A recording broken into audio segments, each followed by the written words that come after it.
자, 우리 같이 말씀 보겠습니다. 열왕기하 20장 1절부터 6절까지의 말씀입니다. 열왕기하 20장 1절부터 6절까지의 말씀을 가지고 같이 봉독하겠습니다. 자, 제가 1절 읽습니다. 그때 히스기야가 병들어 죽게 되매 아모스의 아들 선지자 이사야가 그에게 나와서 그에게 이르되 여호와의 말씀이 너는 집을 정리하라 내가 죽고 살지 못하리라 하셨나이다. 히스기야가 낯을 벽으로 향하고 여호와께 기도하여 이르되 여호와여 구하오니 내가 진실과 전심으로 주 앞에 행하며 주께서 보시기에 선하게 행한 것을 기억하옵소서 하고 히스기야가 심히 통곡하더라. 이사야가 성읍 가운데까지도 이르기 전에 여호와의 말씀이 그에게 임하여 이르시되 너는 돌아가서 내 백성의 주권자 히스기야에게 이르기를 왕의 조상 다윗의 하나님 여호와의 말씀이 내가 내 기도를 들었고 내 눈물을 보았노라. 내가 너를 낫게 하리니 내가 3일 만에 여호와의 성전에 올라가겠고 내가 내년에 15년을 더할 것이며 내가 너와 이삭을 아수르와 내 손에서 구원하고 내가 나를 위하여 또 내 종 다윗을 위하여 이 성을 보호하리라 하셨다. 아멘. 할렐루야. 네, 하나님의 사랑과 은혜가 여러분들의 가정과 또한 하는 모든 일들이 함께하기를 주님의 이름으로 축원합니다. 아멘. 그 예전에 어떤 그 과학자가 그 쥐를 가지고 실험했던 그 얘기를 들은 적이 있습니다. 그 2개의 욕조에다가 쥐를 담아놨대요. 그리고 거기에 물을 부었다라고 합니다. 그리고 쥐가 얼마나 오랫동안 살 수 있을까라는 실험을 했다라고 합니다. 근데 이 한쪽에 그 욕조 안에 그 쥐를 넣어둔 그곳에는 그냥 아무것도 하지 않고 그냥 쥐가 그냥 자기들끼리 수영하도록 내버려 두었고, 또 다른 한쪽에는 쥐를 놓되 쥐가 빠져 죽을 것 같으면 그때마다 건져 주었다라고 합니다. 어떤 변화가 있었냐면은 한쪽 욕조, 그러니까 쥐가 그냥 자기가 알아서 살도록 내버려둔 그 욕조 안에서는 1시간 안에 그 쥐가 다 익사해서 죽었다라고 합니다. 반면에 쥐가 빠져서 죽을 것 같으면 구해주고 빠질 것 같으면 구해주고 그렇게 했던 쥐들은 나중에 구해주지 않아도 무려 24시간 동안 그 욕조에서 생존해 있었다라는 그런 결과를 본 적이 있었습니다. 어떤 쥐들은 그냥 1시간이 안 돼서 그냥 죽고 그냥 내버려둔 쥐는, 또 어떤 쥐는 꺼냈다가 다시 넣었다 꺼냈다가 다시 넣었다 하니까 나중에는 24시간 동안 계속 수영해서 있고, 그 차이가 무엇일까 과학자가 연구하다가 이런 결론을 냈다라고 합니다.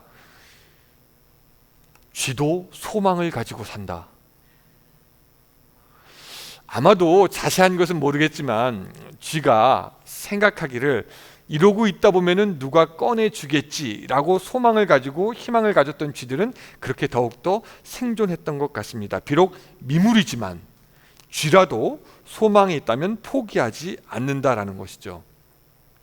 사람도 그래서 소망이나 희망이 있으면 포기하지 않게 되고 그것으로 인해서 꿋꿋하게 살아가는 그런 모습을 봅니다. 그래서 이런 얘기가 있죠. 사람은 음식이 없이는 40일을 살고 물이 없이는 3일을 살고 공기가 없어도 5분을 살 수 있지만 희망이 없으면 단 한순간도 살지 못한다. 그런 얘기도 했던 것 같습니다. 근데 우리가 사실 알지만 항상 희망을 갖고 살아가는 것이 쉬운 것이 아니지요. 어려운 일들도 있고 스트레스도 있고 시시각각 닥쳐오는 그런 내가 할 수 없는 일들도 있습니다. 이 좋지 않은 소식은 항상 희망의 무릎을 부러뜨리고 소망의 등에 칼을 꽂습니다. 우리로 하여금 소망을 갖지 못하게 하는 것이죠. 우리가 아프거나 경제적으로 힘들거나 시험에 들고 어려운 일이 있을 때 하나님 감사합니다, 좋은 일이 생기겠지요 라고 소망을 갖고 희망을 갖는 것이 쉽다? 어렵다? 어떻습니까? 소망을 갖고 사는 것이 쉽습니까? 여러분들 어렵습니까? 여러분들의 과거에 여러분들의 신앙을 비추어 보니까 어렵다, 쉽다? 정답이 없어요. 여기서는 어려울 수도 있고 쉬울 수도 있겠죠. 근데 사실 고통의 때에 하나님, 그래도 하나님이 선한 일을 하실 것을 믿습니다라고 믿는 것이 쉽지가 않더라고요. 대부분의 많은 사람들이 하나님에 대해서 불평합니다. 하나님 왜 나는 이렇게 해나요? 왜 나만 이런 일을 당해야 됩니까? 그런 사람들이 있습니다. 그럼 본문에서 우리가 이 히스기야 왕에 대한 이야기를 읽었는데, 이 히스기야 왕은 어땠을까요? 이 히스기야 왕이 아파서 시름시름 앓고 있을 때에 거의 죽을 때가 되었던 것 같습니다. 근데 여러분, 죽을 때가 되더라도 그 마음속에 조그만 살아야 되겠다라는 그 생명의 불씨에 대한 소망이 있겠죠. 근데 갑자기 이사야가 나타나가지고 그 히스기야 왕에게 뭐라고 얘기하냐면은 아주 굉장히 무시무시한 예언을 합니다. 자, 우리 본문으로 한번 돌아가 볼까요? 자, 1절. 자, 같이 한번 읽어보겠습니다. 시작. 그때 히스기야가 병들어 죽게 되매 아모스의 아들 선지자 이사야가 그에게 나와서 그에게 이르되 여호와의 말씀이 너는 집을 정리하라. 내가 죽고 살지 못하리라 하셨나이다. 집을 정리해라. 너 죽을 것이다. 여러분, 생사화복을 주장하는 하나님이 죽는다면 죽는 거 아닙니까? 죽는 것입니다. 그러니까 이 히스기야 왕은 아마도 자기가 조금 살아야 되겠다는 그 마지막 소망조차도 놓을 수 있는 그러한 상태가 되었던 것입니다. 참 기구예요, 이 사람의 운명이. 좀 한번 생각해 볼까요? 사실 이 사람이 병에 걸리기 전에는 어떤 일이 있었냐면은 이 아수르의 군대가 이스라엘을 쳐들어옵니다. 종으로 삼으려고 협박합니다. 이스라엘은 그 아수르 군대와 도저히 싸울 수 있는 능력이 되지 못했어요. 그래서 항복을 하거나 죽거나 둘 중에 하나였습니다. 그때 이 아수르 왕이 히스기야 왕에게 편지를 보냅니다. 니들 하나님 믿어봐야 아무런 소용이 없다. 누구든지 나의 손에서 벗어난 사람이 없다. 그래서 히스기야가 여러분들이 잘 아는 것처럼 그 편지를 그대로 하나님의 전에 가서 하나님께 보여드리면서 기도합니다. 하나님 구원해 주시옵소서. 우리가 죽을 상황에 놓였습니다. 그때 하나님께서 그의 기도에 응답하십니다. 내가 이 성을 지킬 것이고 너를 구원할 것이다. 그래가지고 그 밤에 천사를 아수르 군대에 보내서 그 밤에만 18만 명의 군대가 죽게 됩니다. 그 승리의 감격이 있었지만 그것도 잠시뿐. 얼마 안 돼서 히스기야 왕은 다시 청천벽력 같은 소리를 듣는 것이죠. 너가 이제 죽게 될 것이다. 적들의 손에 벗어나 이제 좀 살만했더니 다시 죽게 된다라는 그러한 운명에 놓여 있는 것입니다. 여러분, 죽을 때가 얼마 안 된 사람들을 우리가 뭐라고 부르죠? 어떤 인생이라고 부르죠? 시한부 인생이 된 겁니다. 여러분, 우리도 살면서 좋을 때도 있고 나쁠 때도 있지만 우리도 그런 것 같아요. 아까 주의 얘기도 했지만 이게 언젠간 끝나겠지라고 하는 그런 소망이 있으면 우리는 견딜 수 있을 것 같습니다. 근데 소망 없이 정리하고 이것이 마지막이다 라고 할 것 같으면 우리도 낙심하여 견딜 힘조차 없게 될 것입니다. 자, 그럼 여러분, 우리의 인생에 마지막 남은 소망까지 끊어지는 것 같은 그때 우리가 할 수 있는 것은 무엇일까요? 오늘 이것을 이 히스기야 왕을 통해서 같이 한번 좀 여러분들과 보려고 합니다.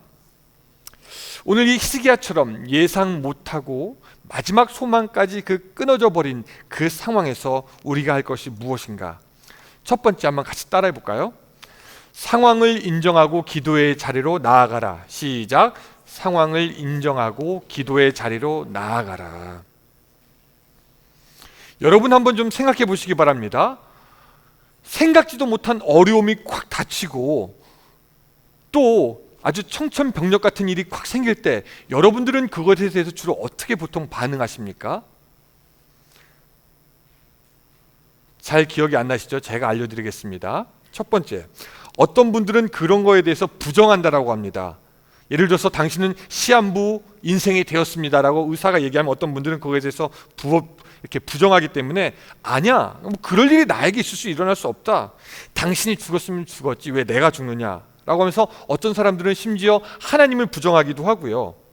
이런 부정이 계속해서 오래되면은 당신은 죽을 수밖에 없다라는 의학적인 증거가 계속해서 나오지만 계속 다른 병원을 찾아갑니다. 그리고 자기의 의견에 맞는 이야기를 들으려고 하죠. 또 두 번째, 어떤 종류의 사람들은 분노합니다. 내가 왜 죽어? 내가 죽을 수가 없지. 내가 누구 때문에 오래 못 살지 하면서 분노합니다. 왜 내가 죽어야만 하나? 라는 사실에 대해서 분노합니다.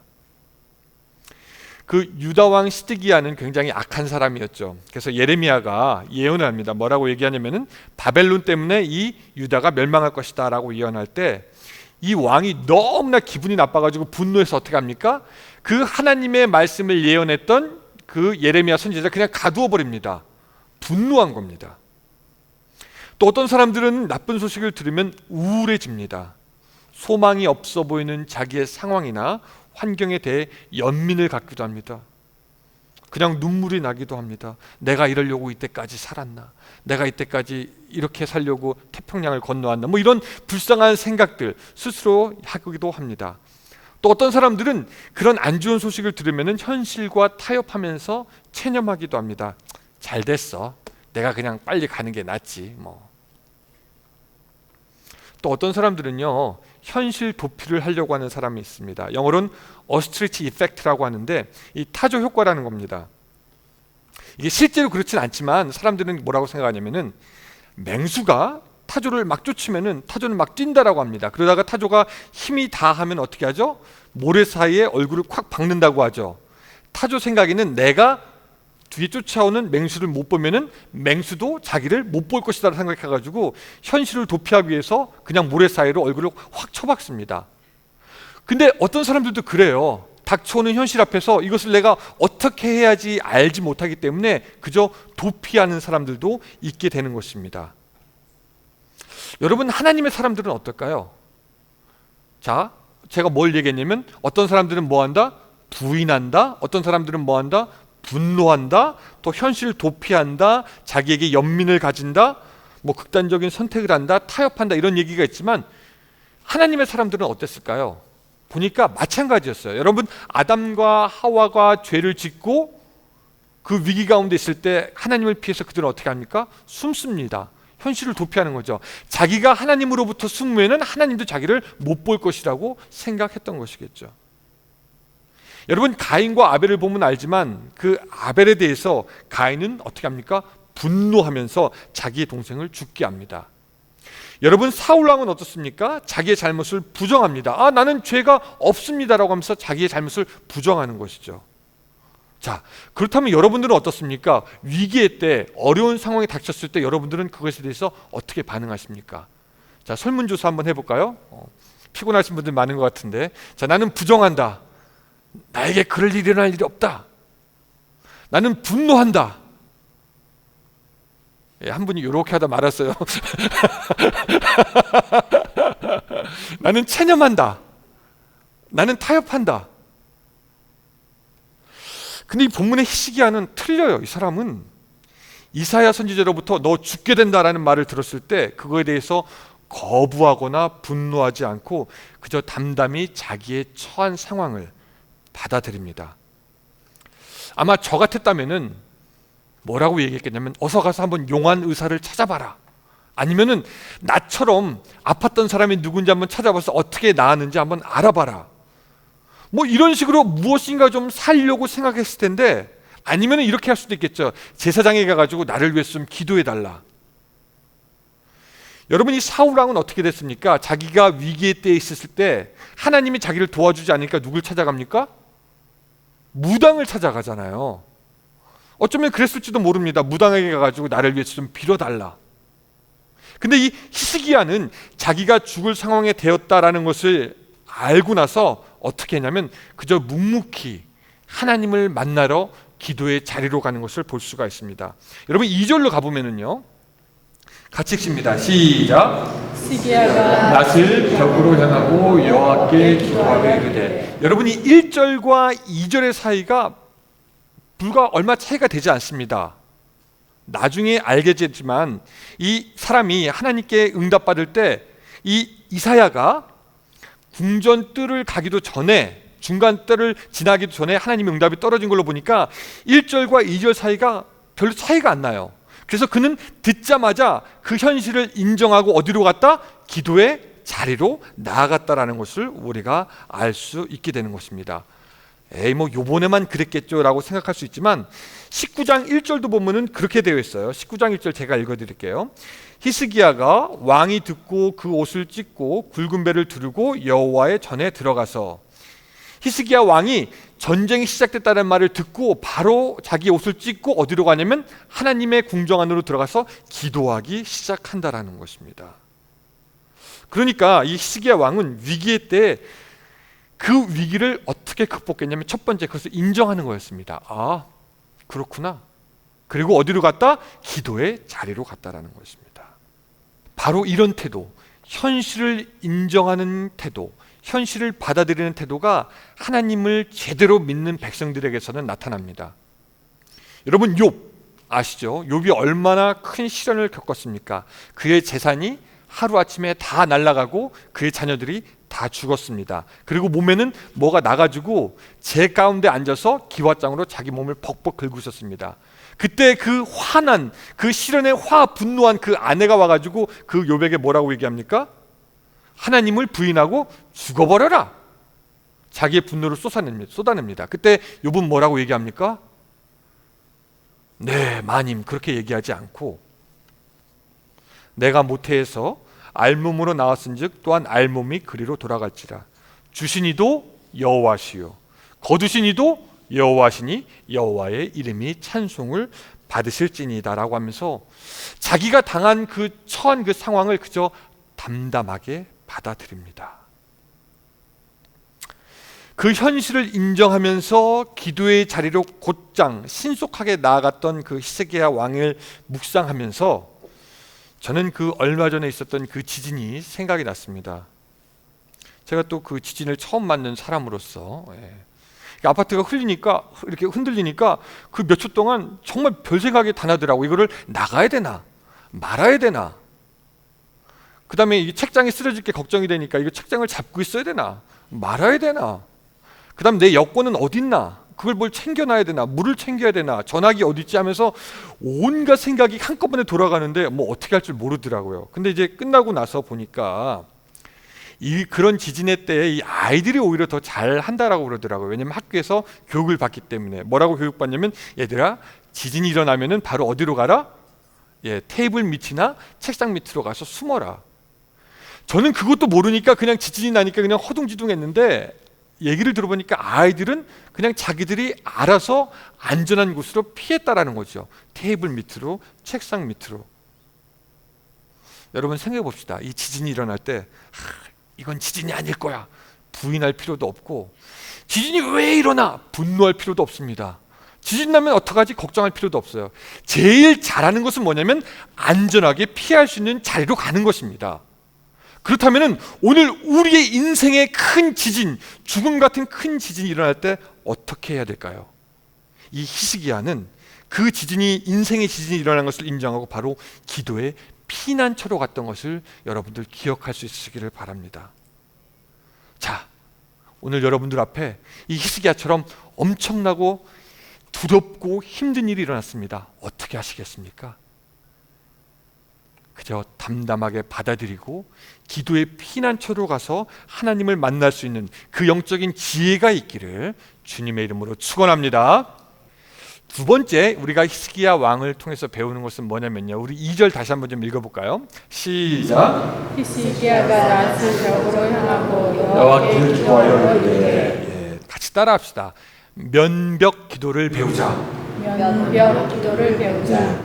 이 면벽 기도는 어떤 기도냐면은 면을 벽으로 향해 사는 기도, 즉 벽을 향해 사는 기도를 우리는 면벽 기도라 그렇게 부릅니다.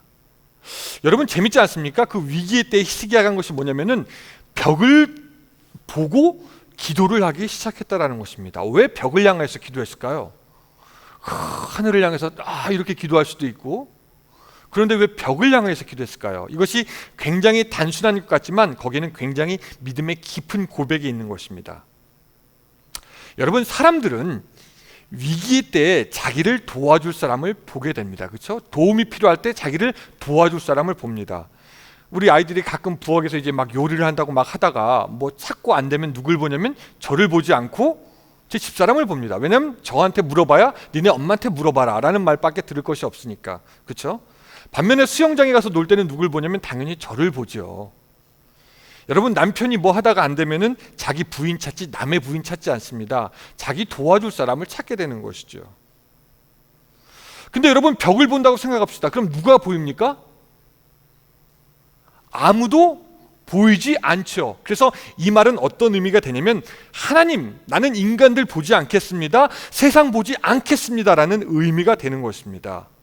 이 히스기야 왕의 탁월한 믿음은 뭐냐면요, 다른 이스라엘 왕들은 어려움이 닥칠 때 애굽에 가서 도움을 청하고 다른 사람의 도움을 청하고 사람들을 통해서 무엇인가 구원을 얻으려고 했는데, 이 히스기야의 특이한 점은 오히려 그가 어려울 때 세상의 것을 딱 차단합니다. 그리고 얼굴을 어디로 돌려요? 벽으로 돌립니다. 왜? 하나님, 나는 세상의 도움을 더 이상 구하지 않겠습니다 라고 하는 그의 믿음이 그 가운데 있었기 때문입니다.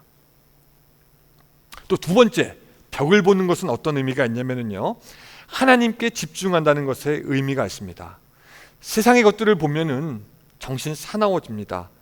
무엇인가 결정하기가 더욱더 어려워집니다. 속만 시끄러워집니다. 그러나 하나님, 저는 그냥 다 끊고 하나님께만 집중하겠습니다라는 의미로 벽을 보면서 기도했다라는 것이죠. 그래서 이 히스기야 선지자는 이 벽을 보면서 오히려 하나님께 기도했다라는 것이죠. 여러분, 어떤 높은 사람하고 1대1로 만나는 것을 우리가 뭐 한다고 그렇게 얘기를 하죠? 한국 사람들은 독대한다라고 그러잖아요. 오늘 히스기야가 그 하나님을 독대한 것입니다.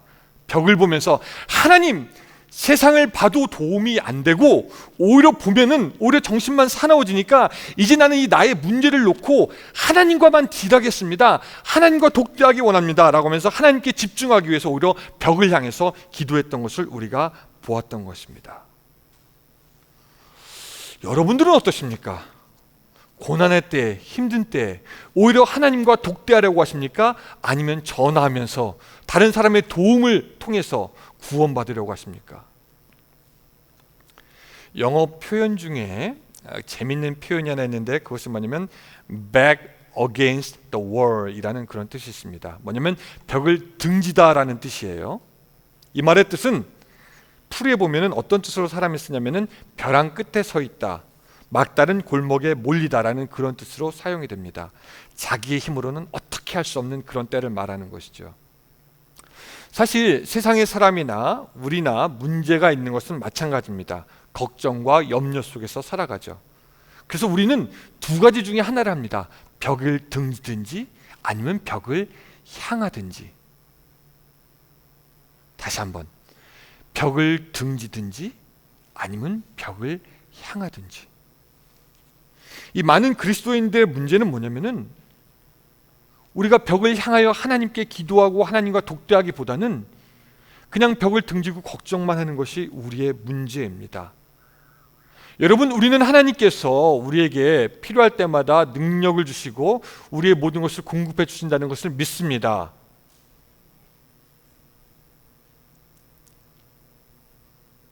우리는 하나님께서 우리가 필요한 때 공급해 주신 것을 잘 주시지 않는다라고 믿습니다. 뭐예요? 여러분, 뭘 믿으시는 거예요 도대체? 그러면은 하나님께서 우리의 필요에 따라서 공급해 주시고 함께 해주신다는 사실을 우리 믿습니다. 아멘? 아멘, 아멘. 그럼 하나님께 간구해야 되죠. 벽을 등질 일이 아니라 벽을 향해서 하나님께 기도해야 합니다. 그러나 우리는 어쩌면은 많은 사람들이 그저 벽만 등지고 있으면서 그저 걱정만 하는 것이 우리의 모습이다라는 것입니다. 저는 이 시간 여러분들 좀 도전하기 원합니다. 여러분들 강력하게 도전하기 원합니다. 여러분, 이 세상으로부터 돌아서서 벽을 보고 기도할 수 있는 여러분들이 되시기를 주님의 이름으로 축원합니다. 자, 벽을 보고 기도하는 것이 네 글자로 뭐다? 면벽 기도다. 다른 세상의 것을 끊고 하나님께만 집중하여 하나님을 독대해서 만나는 것. 이 기도가 바로 우리에게 능력이 됩니다. 그리고 이 기도를 하는 사람은 오늘 우리 사도 바울의 고백을 할 수가 있습니다. 내게 능력 주시는 자 안에서 내가 능치 못할 일이 없느니라. 사방으로 막혔을 때 하늘마저 꺼지는 것 같을 때 오히려 벽을 향하여서 하나님께 기도함으로 그 능력을 갖는 여러분들이 되시기를 주님의 이름으로 축원합니다. 세 번째, 우리가 히스기야 왕으로부터 배우는 것은 뭐냐면요. 따라합시다. 울면서 기도해 보자. 다시 한번 시작. 울면서 기도해 보자. 자, 우리 3절 같이 한번 읽어보겠습니다. 시작. 여호와여 구하오니 내가 진심과 전심으로 주 앞에 행하며 주께서 보시기에 선하게 행한 것을 기억하옵소서 하고 히스기야가 심히 통곡하더라. 여러분, 이 히스기야가 한 기도가 어때요? 좀 깁니까? 짧습니까? 굉장히 짧아요. 근데 그 짧은 기도가 하나님의 결정을 돌이켰습니다. 하나님이 분명히 죽을 것이다라고 했지만 그 하나님의 결정을 돌이키게 했습니다. 왜 그것이 가능했느냐? 어떻게 했기 때문에 죽을 수밖에 없는 사람이 15년 동안의 생명을 더욱더 연장받을 수 있었느냐? 저는 이 세 번째 기도의 포인트가 또한 중요하다고 생각합니다. 심히 통곡하였더라. 사실 그 동양에서나 뭐 서양에서나 그 우는 사람들에 대한 인식이 별로 좋지 않습니다. 특별히 뭐 남자가 운다? 별로 그렇게 사람들이 그것에 대해서 좋아하지 않죠. 그러나 성경에 보면은 하나님의 사람들은 자기 인생에 큰 문제가 있을 때 하나님을 독대해서 만났을 뿐만 아니라 그 하나님 앞에서 눈물로 그의 마음을 하나님께 호소하는 모습을 우리가 종종 볼 수가 있습니다. 여러분, 눈물을 흘린다는 것 어떤 의미가 있습니까? 자기가 무엇인가 간절히 원한다는 것, 또한 자신의 진실된 마음을 하나님께 보여드린다는 것, 자기의 모든 정성을 다한다는 것, 그것이 다 합쳐져 있습니다. 그래서 눈물의 기도는 사실 하나님의 마음을 움직이기에 충분한 기도가 되는 것입니다. 여러분 생각해 보시기 바랍니다. 여러분 혹시 기도하면서 내가 마지막 하나님께 눈물로 호소했던 기도가 언제였던가? 제가 목사니까 물어보잖아요. 사람들한테. 아유, 집사님 좀 기도 좀 많이 하세요? 뭐 권사님 좀 기도 좀 많이 하세요? 그럼 이제 사람들이 주로 이렇게 얘기를 많이 해요. 제가 예전에도 얘기했지만 목사님 저는 차를 운전하면서도 기도합니다.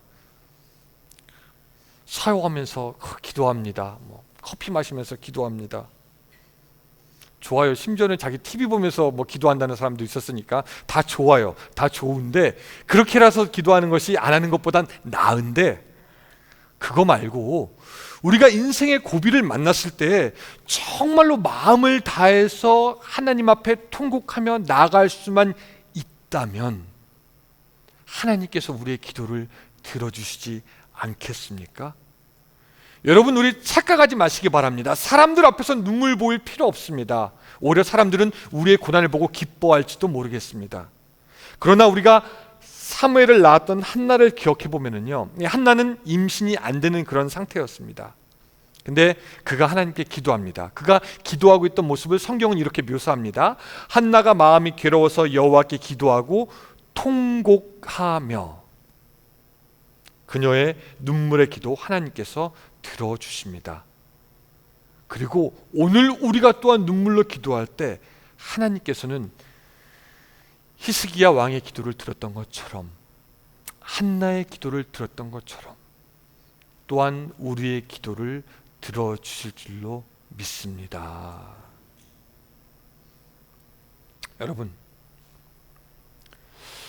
우리 안에 있는 죄와 우리 안에 있는 나약함, 내가 끊지 못하는 습관들, 내가 반복해서 저지른 그런 죄, 그 영적인 나의 나약함을 보고 하나님께 통곡해서 기도한다면은 하나님께서 그 사람 붙잡아 주시지 않겠습니까? 하나님, 나의 가정에, 나의 사업에 이런 문제가 있는데요, 이거 내 힘으로는 도무지 할 수 없는 것입니다. 하나님께서 도와주셨으면 좋겠습니다 라고 하면서 우리의 마음을 열어서 하나님께 진실되게 통곡하면서 나간다면 하나님께서 함께 하시지 않겠습니까? 사랑하는 여러분, 우리가 만약에 우리 전 교인들이 다 같이 모여서 이 교회를 위해서 통곡하면서 기도한다면 어떤 일들이 일어날까요? 큰 부흥의 놀라운 역사가 일어날 줄 믿습니다.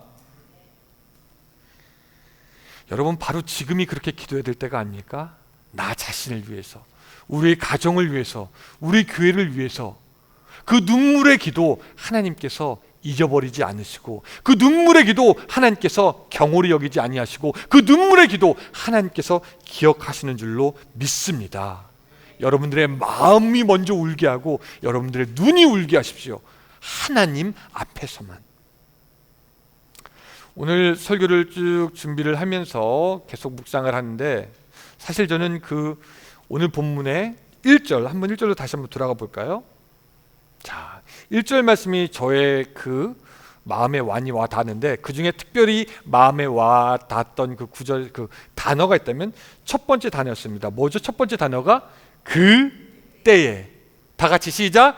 그때에. 그때. 여러분, 그때가 어느 때였습니까? 히스기야 왕의 고난이 시작되었던 때였지만 또한 하나님의 자비가 준비되던 때였습니다. 그렇죠?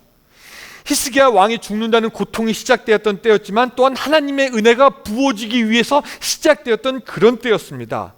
히스기야의 왕의 마음이 철렁 주저앉는 그런 때였지만 또한 하나님의 능력이 시작되었던 때였음을 우리가 기억합니다. 그때 죽을 때가 바로 은혜 받을 때고, 그때 힘든 때가 하나님께 영광 돌리던 때였던 것이죠.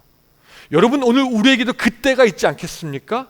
마음에 걱정되는 일이 터진 그때, 생각하지도 않은 큰일이 대책 없이 터지는 그때, 고난의 밤이 시작되는 그때, 문제 때문에 잠도 모르고 있는 그때, 우리도 그때가 있을 수 있지만, 여러분, 곧 그때가 하나님께 은혜 받을 만한 때요, 그때가 하나님께 능력을 받을 만한 때요, 그때가 하나님께 영광 돌릴 수 있는 때가 되는 것을 믿으시기 바랍니다.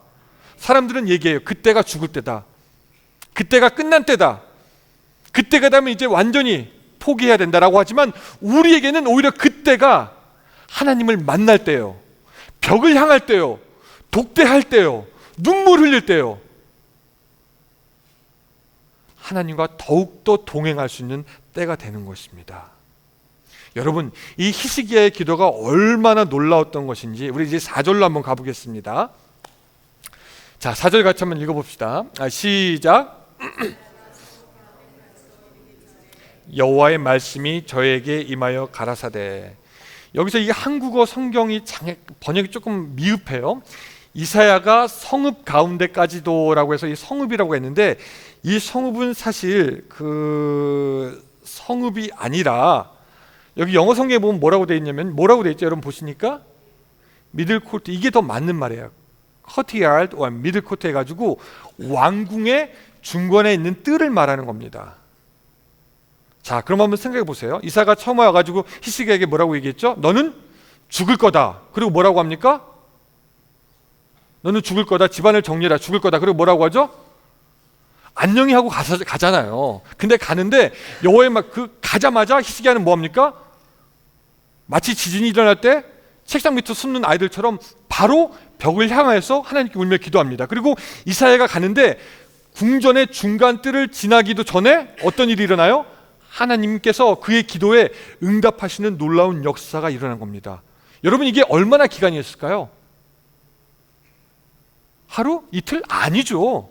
1시간 30분 아닙니다. 불과 10분, 20분에 일어난 사이예요. 어쩌면 5분이 될지도 모릅니다. 그는 기도했고 하나님은 응답하셨습니다. 이 응답이 바로 신속하게 일어난 것입니다. 어떤 사람 그거를 보고, 에이, 하나님 뭐 그렇게 마음을 금방 그렇게 바꿀 거면은 뭐 그렇게 사람을 힘들게 하십니까? 라고 얘기하는데, 그게 아니라 그 히스기야의 면벽 기도가, 그 히스기야의 눈물의 기도가 하나님의 마음을 즉시로 바꿀 수 있을 만큼 하나님을 감동시켰고 능력이 있었다라는 것입니다. 여러분, 이런 기도가 우리에게 좀 필요하지 않겠습니까? 변화를 원하는 우리들, 하나님과 동행을 원하는 우리들, 하나님께 축복받기 원하는 우리들, 바로 우리들에게 이런 기도가 바로 필요하지 않겠습니까? 자, 말씀을 정리합니다. 그렇죠. 너 죽을 거라는 그거 선고보다 더 이상 큰 위협과 고난과 고통이 어디 있겠습니까? 너 죽을 거다. 그 위기를 돌파한 히스기야, 첫 번째 기도의 그 히스기야의 첫 번째 특징은 뭐였다? 처음부터 설교를 다시 해야 되겠. 그 현실을 인정하고 기도의 자리로 나아갔다. 두 번째 그의 기도의 특징은 뭐였다? 면벽 기도. 벽을 향해서 오히려 기도했다라는 겁니다. 세 번째 그의 기도는 눈물의 기도였다. 여러분, 그 어려운 때에 벽을 등지고 한탄만 하겠습니까? 아니면 벽을 향하여서 하나님께 기도하시겠습니까? 이 히스기야가 우리에게 보여줬던 그 기도로 말미암아 그 기도가 여러분들의 기도가 되고 그 기도로 이 힘든 세상을 승리하는 여러분들의 삶이 될 수 있으시기를 주님의 이름으로 축원합니다. 주님, 오늘 우리 인생 살아가면서 여러 가지 힘든 일들 많이 있을 때 기도할 수 있도록 주여 도와주시옵소서. 기도하되 히스기야 왕처럼 기도할 수 있도록 도와주시옵소서. 벽을 향하여서 눈물로 하나님께 간절히 간구하며 그 하나님께로부터 오는 능력의 역사를 체험할 수 있도록 주여 도와주시옵소서. 예수님의 이름으로 기도드리옵나이다. 아멘. 이제는 우리 구주 예수 그리스도의 은혜와 하나님의 사랑과 성령님의 감화 감동하심이 히스기야 왕이 기도했던 것처럼 기도하겠습니다 라고 결심하고 돌아가는 모든 성도들 위해 함께 하시기를 간절히 축원하옵나이다. 아멘.